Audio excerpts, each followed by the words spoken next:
Hello and welcome to the Sharpening Report. I am your host, Josh Peck. Tonight, we have a very special guest, one of my good friends who has a new book out with his wife. We have Derek Gilbert, co-authored the new book, God's Giants, or let me see here. Giants, Gods. See, I don't like your title because I get the order mixed up. Giants, Gods, and Dragons. So, of course, we are talking with Derek Gilbert tonight. Derek, how are you doing? Doing well, thank you. Off to a heck of a start, aren't we? Well, sometimes until you can grab the pebble from my hand, grasshopper, I am still thinking of you, master. Yeah, no kidding. Yeah, we're still working on it, but hey, this is an excellent book, and I've enjoyed reading it. Thank you again for sending me an advanced copy. That was awesome. I've been reading through the PDF. There's some amazing things in here, and things that I think the audience is really going to get a lot out of. And it's one of those things too that you talk about things that some Christians, especially in our fringe kind of Christian groups, sort of think is like, what stone has been left unturned? Haven't we researched everything to death on the Giants? And I will say that it's actually not even that large of a part of your book, but you do get into some areas here that has, as far as I know, has never been written about. Maybe in some academic papers or something, but for things that are accessible to most of us, hasn't really been written about. So you start off the book with, the old dragon, Garden of Eden, Watchers, and that kind of stuff. A lot of us know that basic story, but what were you able to pull out here that sort of redefined this? Because when I was reading it, I was like, wow, this kind of gives me a deeper insight into this whole narrative. Well, we're trying to blend together archaeology with the Bible and show how that what scholars have been digging out of the sand in Mesopotamia and in the Levant for the last 200 years actually supports the biblical narrative. And a lot of this is a synthesis of things that have been written in my previous books, The Great Inception, Last Clash of the Titans, even Bad Moon Rising, even though that focused mainly on Islam. But bringing all of this together, along with Sharon, who's got a deeper understanding of the biblical aspect of end times prophecy. And interestingly, this worked a little bit differently. I think we covered a lot of the aspect of the giants of old and the cult of the Rephaim in our previous book, Veneration. But in that book, I kind of did the editing and put all the pieces together into a final form. And this one, she took all the pieces and put things together in final form. And so she took the stuff that I had written and researched and actually made it sound a lot more elegant than I'm capable of writing, which was kind of neat. But I think in building on what we did in Veneration, in showing that the Garden of God, which was on the mountain called Eden, if we read Ezekiel 28, which is a chapter many of us in church never really heard about because it's kind of weird, and there are those who want to dismiss it as just a polemic by the prophet Ezekiel against the king of Tyre, just as Isaiah chapter 14 is usually dismissed as a polemic against the king of Babylon by the prophet Isaiah. Instead of looking at them and saying, these really deal with the same entity and the same event, which is the rebellion in Eden and the casting down of that rebel in Eden, the Nakash, the serpent, Satan, to become Lord of the dead. So how has that influenced all of history? And what's the physical evidence that's been uncovered?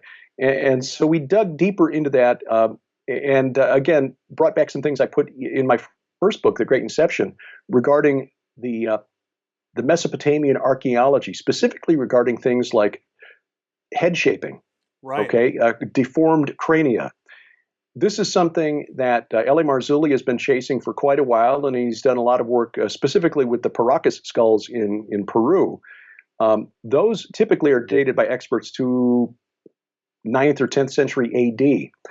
But what I found for my first book 4 years ago, and we dug a little deeper on it this time around, is that head shaping actually originated in the ancient Near East. In other words, Mesopotamia is ground zero for this phenomenon, and it goes back to the earliest historic civilizations, actually prehistoric civilizations that we're aware of, the civilizations that emerged in what later became Sumer, and then Babylon and Akkad in what is now southeast Iraq. That's ground zero for this phenomenon. the ancient city of Eridu, which I argued in my first book, and we argue again in this book, is the site of the Tower of Babel, which was the temple to the god Enki, called Eabzu, or House of the Abyss. At that location, which was excavated back in 1949 by a couple of archaeologists, they found 206 sets of human remains. And as they were excavating these human remains, which were dated to the 5th and 6th millennium BC, because this temple apparently, using the dates that they have agreed upon, which I know don't track with the literal reading of the dates that are recorded in the Bible. And we do that specifically, by the way, just so that we don't alienate those who don't already buy into our interpretation. So, oh, you're some Christian fundamentalist and you're, okay, forget it. No, we bring them in and show them that when you look at things in the flow of history, the narrative in terms of what followed what tracks exactly with the Bible. Anyway, when they excavated these 206 sets of human remains that are anywhere from 6,000 to 7,000 years old, they found that every one of those 206 sets of human skulls were deformed, were misshapen, were elongated. Now, we don't speculate as to why that happened. I mean, the scholar who excavated back in 49 said, well, it was due to earth pressure after burial. Really? Would that have only affected the skulls, or would that have affected the rest of the skeleton if it was just due to that? That is an excellent question, Josh, and that was one not addressed by the scholar in 49, who obviously did not want to address that issue.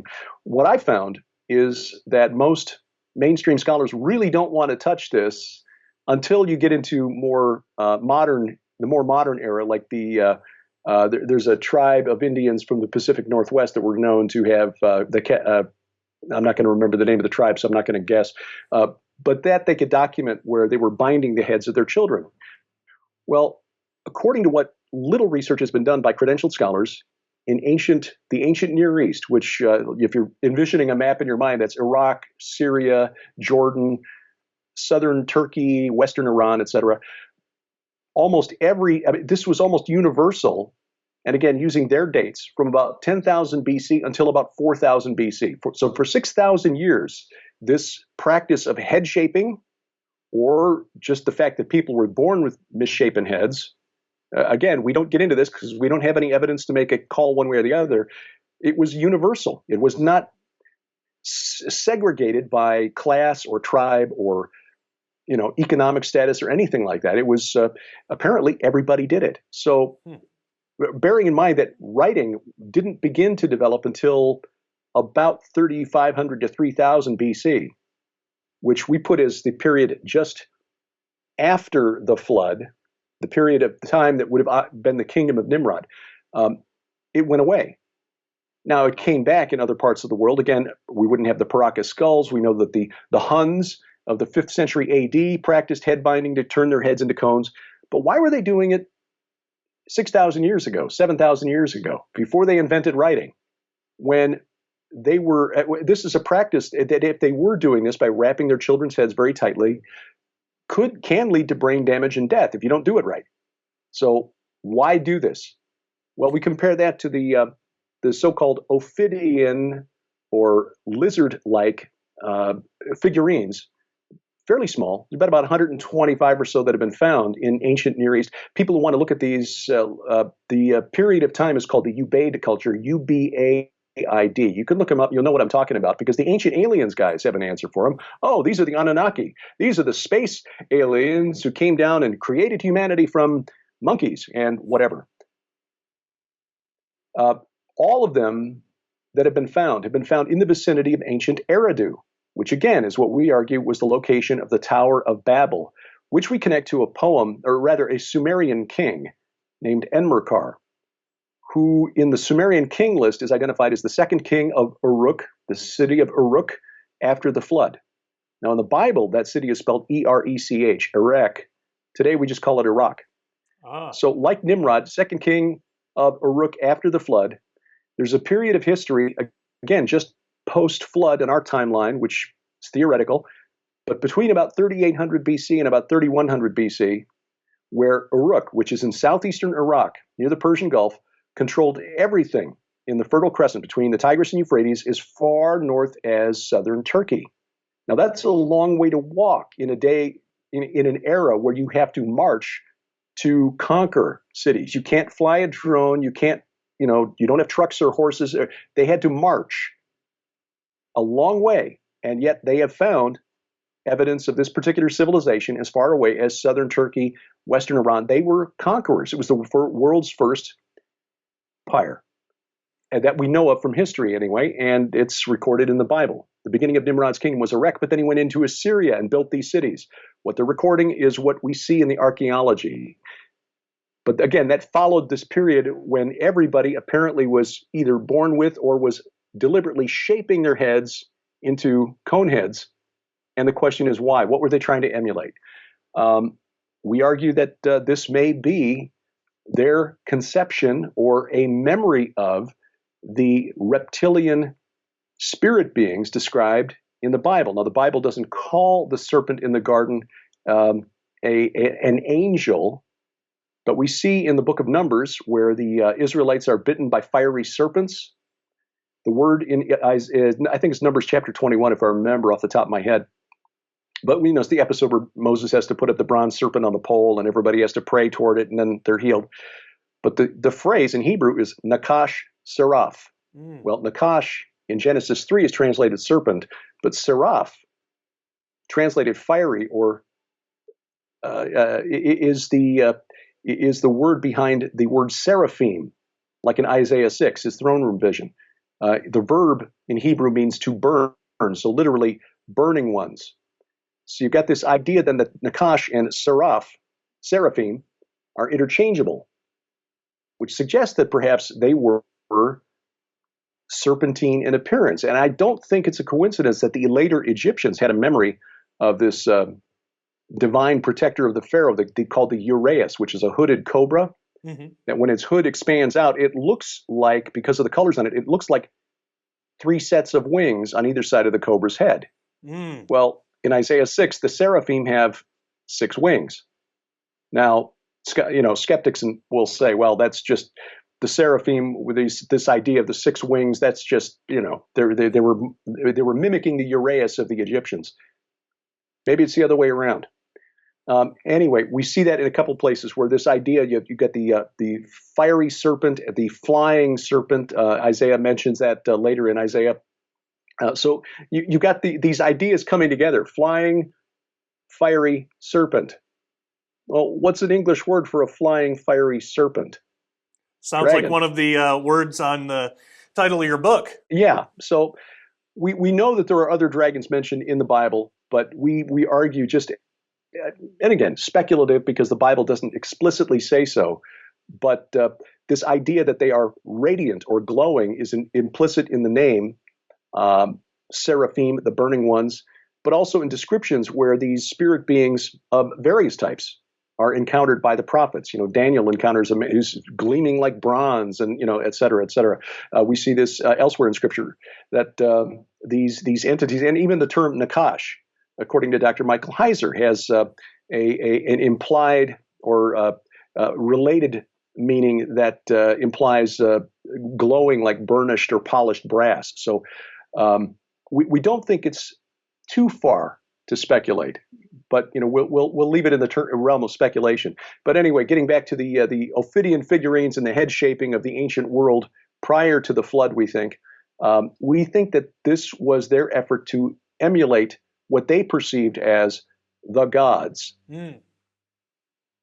Now, would this have connected with the Genesis 6 incursion? Because we hear other stories about this as well, and you talk about them in your book, such as Gilgamesh and the Apkallu, and the Ancient Aliens crowds are obsessed with some of those. But what's the reality here? And is there a connection with that Genesis 6 episode?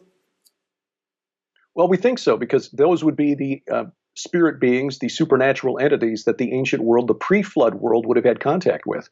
And the only iconography or imagery or artwork, if you will, that we have of these supernatural beings from ancient Mesopotamia is post-flood, for the most part, from the Ubaid culture and onward. So just for, say, the last 5,000 to 6,000 years, we get these kind of strange depictions of lion dragons and scorpion men and bison men and fish men or mermen and mermaids, if you will. The word that describes all of these sort of chimeric entities, like the kusariku, the bison man, is theriomorphic, meaning it's therio, meaning beast, and morphic in form. It's sort of a hybrid animal-human. When we look at Revelation chapter 9, and when the abyss, the bottomless pit, is opened, these things come out that are chimeric in appearance. Women's hair and teeth like lions and horse-like in appearance, but with scorpions' tails, the power of scorpions to inflict pain for 5 months. Those are theriomorphic. I mean, yeah, the Mesopotamians lived a lot closer to that time than we did, but still, post-flood and way after those things have been sent off to the abyss. The one thing we do know is that in 2 Peter 2 and in Jude verses 6 and 7, there are references to angels who sinned, who are currently in chains in gloomy darkness. And Peter, in fact, is specific in saying that God did not spare the angels when they sinned, but thrust them down to, the Greek word is tartarau, which means to Tartarus, which is not Hades. That's a separate level of the underworld. Peter chose that word specifically, and that's the only place in Scripture where it's used. So, as Mike Heiser would say, if it's weird and it's in the Bible, it's important. So, who do we know in Tartarus? And especially when you look closely at 2 Peter 2 and Jude, those angels they're referring to, it's clear in context, they committed a sexual sin. And the only place we know of angels in the Bible committing a sexual sin is Genesis 6, verses 1 through 4. The sons of God who saw that the daughters of man were fair and took wives of all they chose, and so on. Of course, the book of 1 Enoch goes into more detail about that incident and describes how they were punished. And that was the understanding of the Jews of the time of the disciples and the apostles, also the early church. Throughout the first 400 years after the crucifixion, it was understood by the church almost universally that the origin of demons were the spirits of these hybrid entities, the Nephilim, the giants, who were destroyed in Noah's flood, and that their parents had been punished by being sent into the abyss or into Tartarus or into the netherworld. So those entities, while the Greek mythologers, the poets like Hesiod and Homer depicted them as anthropomorphic, human in form, how would they know? I mean, they were living 4,000 years after the flood when they were sent down to the abyss. I mean, they don't have any better idea than you and I do. So I would argue, and we do in the book, that those entities that come flying out of the abyss in Revelation 9, those are the watchers, the sons of God from Genesis 6, also identified or called by the ancients the Titans of Greek mythology and the Apkallu of ancient Mesopotamia. They're all the same. Yeah, that's really interesting, and that's something I've been thinking for a while too, because when you look at the physical description in the book of Revelation to these creatures, and then you look at the physical descriptions of the throne angels in Ezekiel, you actually see that it's an inverse. In almost every way, it's a direct inverse. Like, these are the bad guys, so they're totally the opposite, even in appearance, to the good guys around the throne. Speaking of prophecy as well, you get into, in part 2 of the book, the 70 weeks timeline. And I know this is something that's been, discussed a lot in Christianity, and everybody kind of has their ideas about it. But you get into some areas that aren't typically talked about. What did you and Sharon's research turn up about the 70 weeks? Well, I got to give Sharon credit on this. For people not familiar with the term the 70 weeks, in the book of Daniel, he's visited by an angel who delivers to him a prophecy that outlines 70 weeks to create for his people, presumably meaning the Jews, and the holy city, being Jerusalem. And that indicates a period of 70 weeks of years. So Daniel understood that meant a 70-year period that would take place before the Jews were released from captivity in Babylon, that they were free to go home. But then he read also in Jeremiah that there was another prophecy that was given to Jeremiah that, look, if you don't do these things that I asked you to do, and if you do these things that I told you not to do, we're going to multiply this by 7. So the 70 years that was supposed to be the time of the Jews in Babylon was expanded to 490 years. And that actually turned out to be the case. And I was looking for the verses here, which Sharon very thoughtfully included in the book. Daniel 9, chapter 9, verses 22 through 27. 70 weeks are decreed about your people and your holy city to finish the transgression, to put an end to sin, and to atone for iniquity, to bring in everlasting righteousness, to seal both vision and prophet, and to anoint a most holy place. Know therefore and understand that from the going out of the word to restore and build Jerusalem to the coming of an anointed one, that's Messiah, a prince, there shall be 7 weeks. Then for 72 weeks it shall be built again with squares and a moat, but in a troubled time. And after the 62 weeks, an anointed one shall be cut off and have nothing. So you take the 7 weeks and the 62 weeks, you get 69 weeks. Again, 69 times 7. And that leads to an anointed one who shall be cut off and have nothing. Now, it was understood by Jews of the Second Temple period. This was this period of history here after the return from Babylon and the construction of the Second Temple, that pointed to the arrival of Messiah. So the 1st century AD was a time of messianic fervor in ancient Judea. And as we see hints in Scripture in the book of Acts, that there were false messiahs who were raised up and then led rebellions and were destroyed either by the Jews or the Romans. The question is, how accurate is this prophecy? Now, this is something that I remember Chuck Missler teaching on some years ago, and so I went digging for the reference to it, because I remembered in the back of my mind Chuck Missler teaching on the 69 weeks.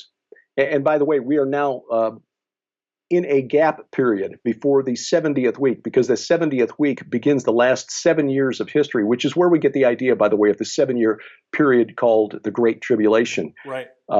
And that will be the period where everything is wrapped up. However, it wasn't Chuck Missler, his original idea to this on the 69 weeks leading to the arrival of Messiah in Jerusalem. And again, I remembered that he had written somewhere that it nailed the arrival of Messiah in Jerusalem to the day. Now, Chuck Missler was brilliant, and we miss him. And I thought, sure, that he was the one who had written this. But he pointed to another author, since deceased, Sir Robert Anderson, who had written a book called The Coming Prince in the early part of the 20th century. It's about, I think 1911 was when it was published. But what's interesting is that Sir Robert Anderson, some years prior to that, 1888, was an assistant commissioner in a metropolitan police in London. That's what we call Scotland Yard. That was the time of the Jack the Ripper murders. Now, Sharon had previously found that the commissioner of the Metropolitan Police, Sir Charles Warren, was an engineer. He was an archaeologist, and then turned to fighting crime, I guess, when he in his later years. He's the one who discovered Warren's shaft in Jerusalem, by the way, which is the channel through which King Hezekiah dug down to the pool of Siloam to bring water into the city so they could withstand the siege of the Assyrians.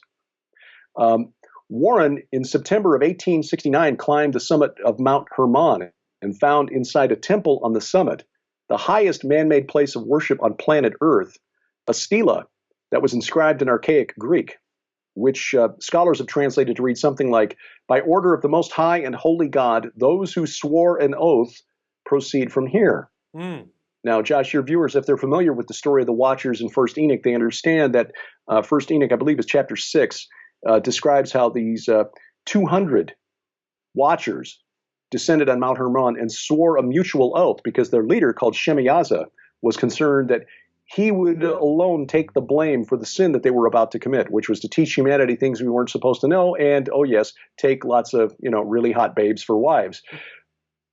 So this stela, written in Greek, so it couldn't have been before the invasion of Alexander the Great, around 330 BC, somewhere in there. Even the Greeks of that period understood what had happened on the summit of Mount Hermon thousands of years before. Wow. And Sir Charles Warren got permission from the Pasha, the governor in Damascus, for the Ottoman Empire, to take it down the mountain. It's back in the British Museum. Huh. It's not on display. We asked because we really wanted to see it. Now, Sharon included the unboxing of that stone as a plot point in her series of supernatural fiction, the Red Wing Saga. Bad things happened when the stone was unboxed. But it's interesting that after Warren got back to London, 18 years later, or 19 years later, he's the commissioner of Metropolitan Police, and his assistant, Sir Robert Anderson, winds up writing this book called The Coming Prince about the 70 weeks prophecy of Daniel. He also wrote another book, by the way, about Daniel's prophecies, Daniel in the Critic's Den, defending the truth and the accuracy of the prophecies of Daniel and his authorship of the book against the higher critics who were trying to say, well, this was just written all after the fact. Because as Sharon pointed out, she really did a deep dive into the book of Daniel, because not only does his 70 weeks nail to the day the arrival of Messiah in Jerusalem, fulfilled by Jesus Christ, Daniel also prophesied historic events that would take place in what is now Israel and Egypt, between the Greek Seleucid Empire based in Damascus and the Egyptian Ptolemaic Empire. The wars that would take place between those two empires, basically fighting back and forth for control over Israel, Moab, Ammon, Edom, Lebanon, for a couple hundred years, with such accuracy that critics say, well, this couldn't have been written before the event. It had to be written afterwards. Except that many of the events in Daniel took place after the Old Testament, what we Christians call the Old Testament, was translated into Greek by the Jewish scholars in Alexandria, the version of the Bible called the Septuagint. So we know that whoever wrote Daniel, and we believe it was Daniel, but whoever wrote Daniel, it was completed by at least 300 BC or thereabouts. And a lot of the events that were fulfilled took place after that with such precision that skeptics just refused to believe it. And so that's what Sir Robert Anderson was writing about. And Sharon goes into some description here with a long excerpt from The Coming Prince, because it's really worth it. And she uses the bold and the all caps that Sir Robert Anderson wrote in his book. And it's clear from reading his work that Sir Robert did not suffer fools gladly. I mean, to him, this was so obvious, this work of scholarship. And he did this in a day when we didn't have the internet. I mean, he had to write to a friend in the Royal Astronomical Society, who was head of the Royal Observatory at Greenwich, England, to find out what was the date of the first new moon, calculating the date of the first of Nisan in 444 BC, so that they could calculate the exact number of years from the going out of the word, the decree of Artaxerxes to rebuild the temple, and then to calculate from that to the day in what was the year? AD 32, 6th April AD 32, to the day. And I'm reading his points. He goes down point by point. No, 1, 2, 3, 4. And he gets to number 11. The Julian date of that 10th Nisan was Sunday, the 6th April AD 32. What then was the length of the period intervening between the issuing of the decree to rebuild Jerusalem and the public advent of Messiah the Prince? Between 14th March BC 445 and the 6th April AD 32. And then he switches to all caps. The interval contained exactly and to the very day 173,880 days, or 7 times 69 prophetic years of 360 days, the first 69 weeks of Gabriel's prophecy. You just, this scholarly fellow, balding with a long goatee, just pounding the desk as he delivered this on a Sunday morning somewhere in a pulpit. But that was the key to it. He understood that you're dealing with a lunar calendar, and if you try to calculate it based on a solar year of 365 days, you wind up missing the date. But when you calculate it to 360 days times the 69 weeks of years, you wind up with the exact date leading up to the Passover Seder in Jerusalem in the year AD 32. Nailed it to the date. And again, Chuck Missler was so impressed that I heard him speak on it, found his article on it, and that's how we were led to Sir Robert Anderson in the book The Coming Prince. And again, he included in his book, and Sharon cites in the book, the note from the head of the Royal Observatory in Greenwich, the astronomer who's had his men tasked with sitting down and calculating based on, use slide rules, calculators, or whatever. Where was the moon on March 12th of 444 BC for his friend at the Metropolitan Police to calculate the prophecy of Daniel? It's an amazing piece of work, and it's astonishing when you read it, but it was worth including in the book just to nail down for people, look, we can trust this prophecy will be fulfilled. The first part was fulfilled when the Messiah was cut off in Jerusalem on that day, on Good Friday. And he rose again with eyewitnesses who testified to that event at the cost of their own lives. So take heart, Christian, because the rest of the prophecy will be fulfilled. And these giants, gods, and dragons aligned against God, their plans will come to nothing. Amen. It's amazing to get confirmation like that, too, because some stuff that I've been looking in the Dead Sea Scrolls, which, date to at least 100 years before the time of Christ. But in one of those, I believe it's 11Q Melchizedek. It might be a different one, but in one of those, it talks about 32 AD as being the exact year that the Messiah would die for their sins. They actually had that understanding. And it's amazing because when you take that date back and you subtract Jesus' age, you actually get to, because I actually had to do this on the computer because, there's no year zero, so I don't know how to do that math. Right. But I did it. There's a website where you can just plug in 2 dates, BC and AD, and it'll tell you. And you plug those in, and you actually come to the date September 11th, 3 BC for his birthday, which it's amazing how all of this stuff pieces together. We have a lot more to talk about because you get into the seals, and you make a really compelling argument that the seals may have already started to have been broken. And we definitely have to talk about that. Before we do, we have one viewer question that I wanted to run by you. And this comes from Annette.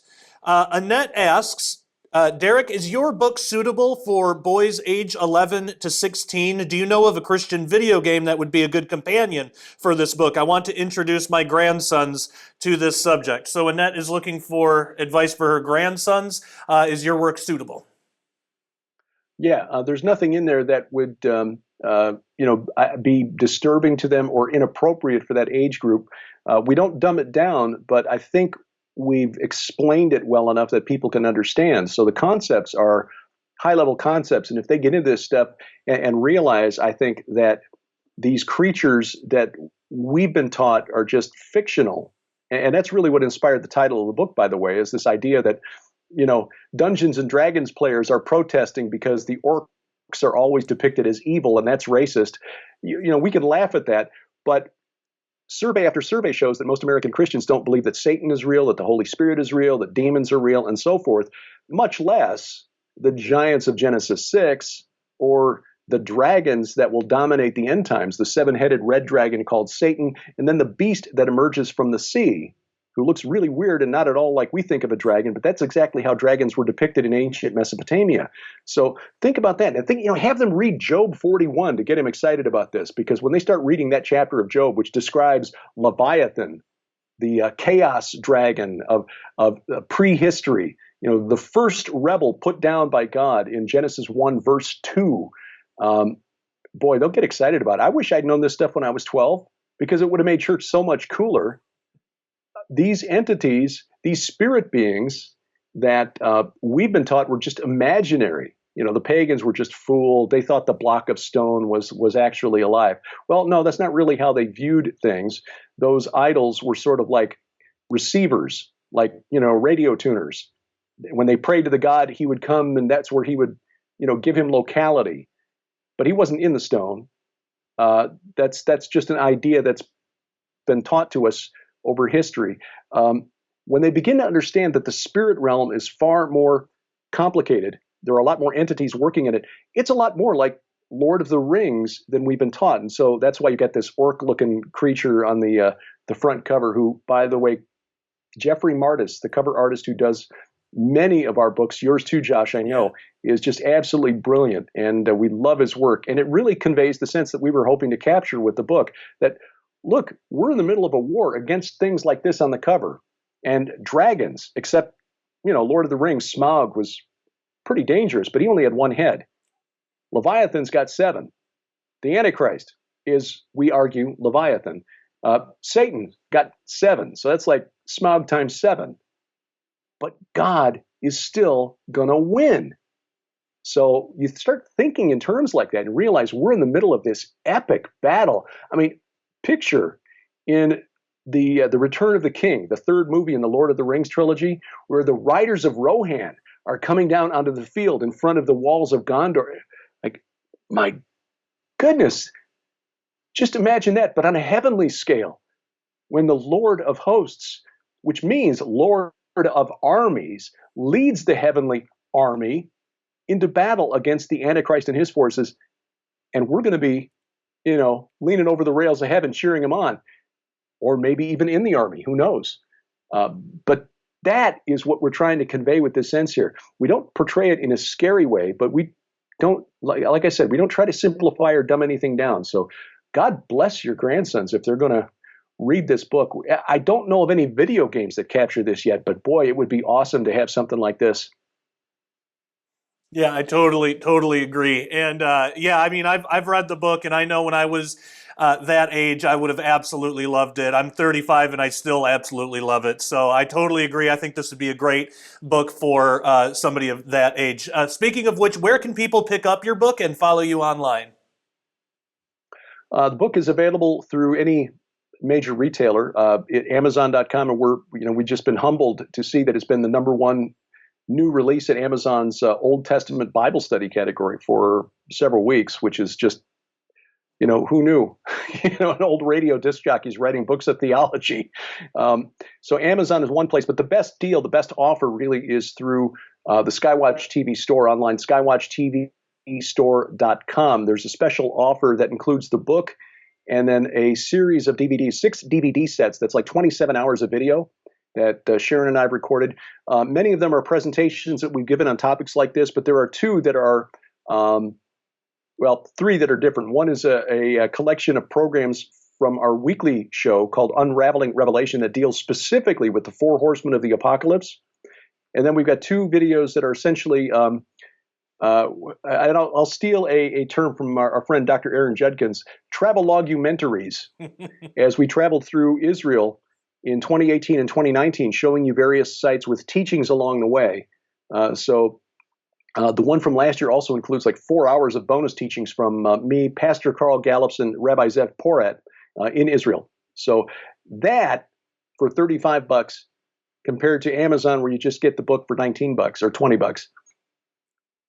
Yeah, that's definitely a great deal. So I highly suggest people go and get the book. It's phenomenal. We do have a lot more to talk about. I really want to get into the seals and why you think that they might have possibly already started to have been broken, which that is fascinating and mind-blowing. But for that, everybody watching for free, you're going to have to go to dailyrenegade.com and become a member. Remember, the reason that we do this is because YouTube has gotten in the nasty habit of deleting our videos. So we can't say whatever we want to say on YouTube. That's why we have Daily Renegade, and it's also very costly to run that website and be able to have the protection in place to make sure that our videos won't get deleted ever, and that we have enough room to be able to house all the videos that we do. So you won't only get the rest of this sharpening report, you'll get the rest of every sharpening report, plus JBPD Weekly, plus Christian Contrarian with Gary Wayne and Christian Marauder with Brian Melvin. We have Detox Babylon with Mike Stibbs. You have a lot to choose from. You're going to find a lot of things that you like. So make sure you go over to dailyrenegade.com and get a membership today. It's only $10 a month or $100 a year. I suggest getting the $100 a year because you get 2 months for free that way. You just pay for it once. You don't have to think about it for a whole year. So it's a great deal. Head on over there, dailyrenegade.com. All right, everybody who, if you are a member and you are watching it, hang on the line. Everybody else watching for free, thank you so much. And until next time, take care and God bless.